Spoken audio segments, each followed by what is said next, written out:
OK. Lance-toi là. C'était bonjour les gens de Néguac. J'aimerais me présenter, un disciple de Jésus, puis j'aimerais aussi partager mon témoignage. 4 ans passés, j'avais entendu parler de la Bible puis de Jésus. J'avais essayé de m'intriguer puis à découvrir qui Dieu était.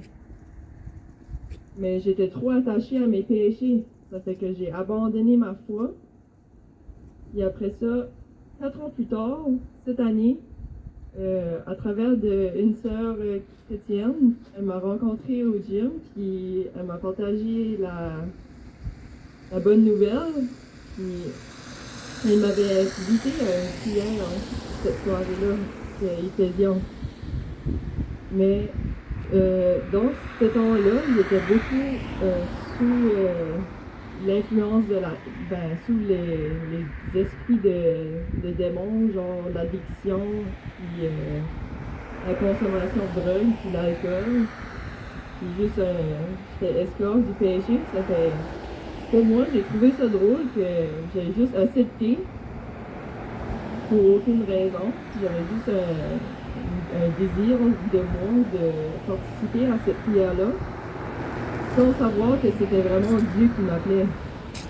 C'était ce soir-là, je ne savais pas pourquoi que j'avais dit oui, mais en tout cas, pour continuer, rendu à cette soirée-là, on a commencé par la prière, puis tout d'un coup, les gens qui étaient là ont commencé à prier pour moi, puis j'ai tombé à genoux, puis j'ai commencé à pleurer comme un bébé parce que l'amour de Dieu m'a couvert tout au complet, puis ça m'a vraiment touchée. J'ai senti l'amour de Dieu puis sa présence. Parce que toute ma vie, j'ai toujours voulu chercher l'amour. Mais j'ai toujours cherché aux mauvaises places. J'allais toujours de chum en chum pour essayer de trouver l'amour que j'avais besoin, que Dieu avait besoin de remplir dans ma vie. Ça fait ce soir-là, j'ai vraiment été touchée. C'est à ce moment-là, je me suis dit, je ne veux jamais perdre cet amour-là que Dieu me donne, qui donne gratuitement à chacun. Ça fait, j'ai dit que je donnais ma vie à Dieu, puis depuis ce jour-là, je peux vous garantir que je vis dans l'amour de Dieu, puis dans la joie. Je vous encourage fortement à aller découvrir qui est le Seigneur, puis qui est le Père, parce que il y a miséricorde pour tous les gens, puis il appelle tous les gens à venir vers lui. Puis il y a de l'amour assez pour tout le monde. Puis il veut que vous soyez libérés de vos emprises, d'addiction ou peu importe, de péché. Il peut vous libérer de ces choses-là. Comme qu'il m'a libéré moi, comme qu'il a libéré mon fiancé, comme qu'il a libéré Samuel. Ça fait gloire à Dieu pour cette libération-là. C'est ça. Gloire à Dieu.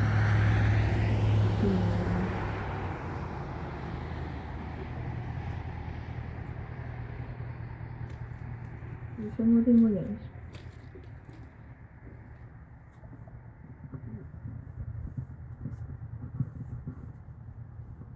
Merci Noémie. Yes, Ville de Néguac. Je suis de retour pour vous parler du royaume du Seigneur Jésus. Je suis ici pour vous inviter à la repentance, à chercher son règne et à renoncer à pratiquer les œuvres des ténèbres. Oui, Ville de Néguac, je suis ici aussi pour prier pour vous. Je suis ici pour réclamer la bénédiction du Seigneur. Laissez-moi d'abord vous parler de la bonne nouvelle de Jésus-Christ. La bonne nouvelle de Jésus, elle est simple. C'est que tous ont péché et sont privés de la gloire de l'Éternel. La gloire, c'est sa présence. À cause du péché, on est tous privés de la présence de Jésus-Christ. Et la bonne nouvelle, c'est que Jésus est venu sur terre pour ôter le péché du monde. Jésus est venu pour nous attirer à lui et nous demander si on voulait entrer dans son royaume. Il est le roi des rois, le Seigneur des seigneurs. Il est venu conquérir comme nul autre roi n'a fait. quand on regarde ce monde, comment les guerres sont faites, quel pays enverrait son roi pour mourir sur une croix afin de remporter la victoire? Aucun pays sur terre ferait cela. Mais le roi des cieux, le créateur de l'univers, a choisi de se créer en tant qu'homme pour venir payer pour l'offense au lieu de nous faire payer le jugement qu'on méritait. Il a choisi de porter le jugement sur lui. Et c'est ce que Jésus a fait pour toi, c'est ce que Jésus a fait pour moi. On est esclaves du péché à cause de Adam, notre père à tous. Lorsqu'Adam et Ève ont mangé le fruit de l'arbre de la connaissance du bien et du mal, ils ont choisi de suivre leur propre chemin et de renoncer à l'obéissance à Jésus-Christ. Lucifer est le premier à avoir suivi son propre chemin. C'était un ange dans le ciel, un ange qui était d'une gloire magnifique et qui avait été créé pour adorer le Seigneur. Et Lucifer a choisi de demander de l'adoration pour lui. Lucifer a choisi de me demander l'adoration pour lui parce qu'il se croyait égal à Elohim, il se croyait égal au Seigneur. Et à cause de cela, il a été déchu, à cause de cela, il est tombé des cieux. Et le Seigneur Jésus vous demande, en ce jour, est-ce que vous voulez être fils de Lucifer ou devenir son enfant? Parce que lorsqu'on suit notre propre chemin, on fait l'œuvre de Lucifer, on fait l'œuvre du diable. Et la réalité, c'est qu'on est tous nés sous l'esclavage du diable, en étant nés sous l'esclavage du péché. Et notre péché est de suivre notre propre chemin. Ésaïe, prophète, a dit, ils sont tous perdus, suivant chacun leur propre chemin. Mais l'Éternel a fait tomber sur Jésus la rébellion de nous tous. Il a prophétisé cela 700 ans avant la venue de Jésus. Et Jésus a fait tomber sur lui la rébellion de nous tous. Il a porté la colère de notre jugement. Et si nous mettons notre foi en lui, nous pouvons recevoir le pardon des péchés par son sang qui a coulé pour nous à la croix. Mais lorsqu'on reçoit le pardon des péchés, la Bible appelle ça la nouvelle naissance, lorsque notre âme est transformée pour aimer le Seigneur. Mais lorsque notre âme est transformée pour aimer le Seigneur, cela nous permet de voir le royaume. Jésus a dit à Nicodème, c'est un homme né de nouveau. Si un homme est né de nouveau, il peut voir le royaume des cieux. Mais le voir n'est pas suffisant. Jésus veut que vous y entrez. Et Jésus a dit, si un homme naît d'eau et d'esprit, il peut entrer dans le royaume. Jésus vous invite à entrer dans le royaume. Jésus vous invite à entrer dans le royaume dans cette soirée. Il dit, cherchez-le pendant qu'il est temps. Il dit, j'aime celui qui m'aime, celui qui me cherche me trouve. Jésus vous invite à entrer dans son royaume dans cette soirée. Il vous appelle, Jean de Néguac, à vous repentir et à chercher sa face. Oui, Jésus est allé mourir sur la croix et ensuite il a été enseveli dans le tombeau. Dans le tombeau, il est resté 3 jours dans la mort, où il a été vaincre la mort et il est ressuscité. Et aujourd'hui, il règne dans les cieux comme le roi des rois, le Seigneur des seigneurs. Et c'est exactement le cheminement que Jésus nous demande. Il dit, je suis le chemin, la vérité et la vie. Nul ne vient au Père que par moi. Le chemin que Jésus nous demande, c'est de renoncer à notre vie, ce qui veut dire porter notre croix, se repentir. Il nous demande de le rejoindre dans le tombeau, à travers la mort avec Christ et la résurrection dans les eaux du baptême. Et c'est une mort spirituelle pour une résurrection de vie éternelle. Et il dit que si on fait cela à travers la repentance, il va vous donner le Saint-Esprit, où ce que vous allez pouvoir, dès aujourd'hui, entrer dans son royaume et régner avec lui. Il va vous donner la puissance de son esprit pour être ses enfants, être ses disciples. Jésus ne vous demande pas de devenir parfait du jour au lendemain. Il vous demande de devenir des disciples. Le mot disciple veut dire étudiant, des élèves qui suivent son maître. Et si vous suivez le Seigneur de tout votre cœur, et que vous êtes des bons étudiants, vous allez devenir semblables à votre maître. C'est l'appel de Jésus pour vous. Si vous avez entendu mes message n'est pas du tout lié à la religion catholique. Il n'est pas du tout lié en fait à aucune religion. On est lié à ce que les Écritures enseignent, à ce que la Bible enseigne, et à ce que Jésus veut vous offrir depuis toute éternité. Il veut que vous quittez le royaume des ténèbres pour venir au royaume de la lumière, au royaume du Fils de son amour. Jésus vous aime et vous invite en cette soirée. Renoncez à vos traditions, renoncez à l'idolâtrie, car c'est quelque chose que le Seigneur déteste. Renoncez à prier Marie, car pour Jésus, Marie, une femme est venue voir Jésus lorsqu'il était sur terre, et Marie était sa mère, et Jésus a respecté la loi, donc il honorait sa mère Marie. Et une femme dit à Jésus, béni est le ventre qui t'a porté, et les mamelles qui t'ont allaité.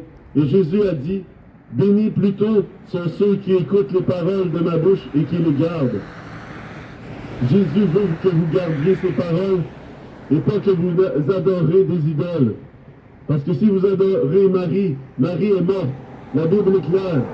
Marie était une humaine. Elle a porté Jésus. Elle a été bénie, oui, de pouvoir porter Jésus. Mais elle était une femme qui avait besoin de se repentir pour ses péchés comme nous tous. Et Jésus a pardonné les péchés de Marie. Et Marie, oui, est une sainte, comme je suis un saint. Le mot saint va être dit mis à part par le Seigneur. Je ne suis pas un saint parce que je suis plus spécial que les autres croyants. Tout disciple de Jésus qui s'est repenti de ses péchés devient un saint. Jésus veut que vous soyez des saints. Être saint, ça veut dire être un peuple consacré au Seigneur. Alors, Marie avait rien de spécial aux yeux de Jésus plus que les autres. Et la preuve, elle avait besoin d'être sauvée par son propre fils. Et c'est la même chose qui est arrivée pour vous. Quand Marie est allée voir Jésus un soir, un moment où il enseignait dans un lieu, les gens ont dit, ta mère est à la porte avec tes frères et tes sœurs. Et Jésus a répondu, ma mère, mes frères, mes sœurs sont ceux qui font la volonté de mon Père. Alors Jésus n'a pas mis d'importance à sa mère terrestre. Il n'y a pas donné de plus grande importance, si ce n'est qu'il l'a aimé comme un fils aime sa mère, comme un enfant doit honorer ses parents. Alors Jésus vous appelle à vous repentir de l'idolâtrie que vous avez eue envers Marie, de la prier, de l'invoquer et même de la déclarer mère de Dieu. Jésus a été mère de l'enfant homme Jésus. Marie a été mère de l'enfant homme Jésus. Et vous devez renoncer à l'idolâtrie pour choisir de suivre Jésus-Christ. Et c'est ce que je veux vous partager en ce jour, de vous attacher aux Écritures. Si je peux pour vous parler de ces choses-là, c'est parce que depuis 2013, Jésus est entré dans ma vie, et depuis 2013, j'étudie les Écritures. Je les lis chaque jour, et je m'en nourris, parce qu'elles sont la vie. Le psaume dit, ta parole est une lampe à mes pieds et une lumière sur mon sentier.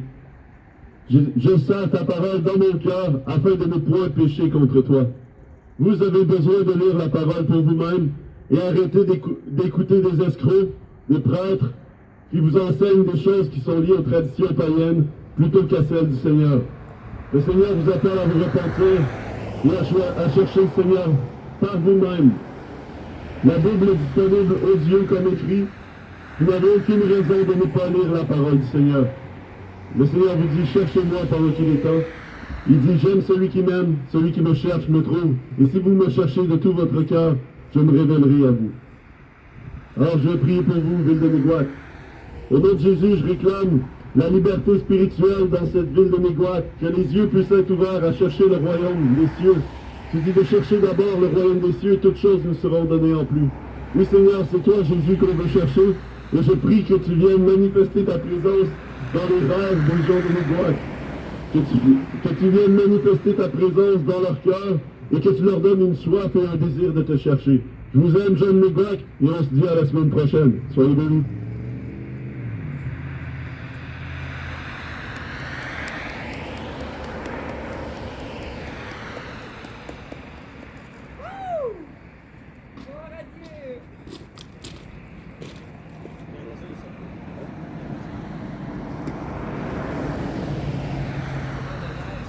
Ah ouais, c'est... Christophe.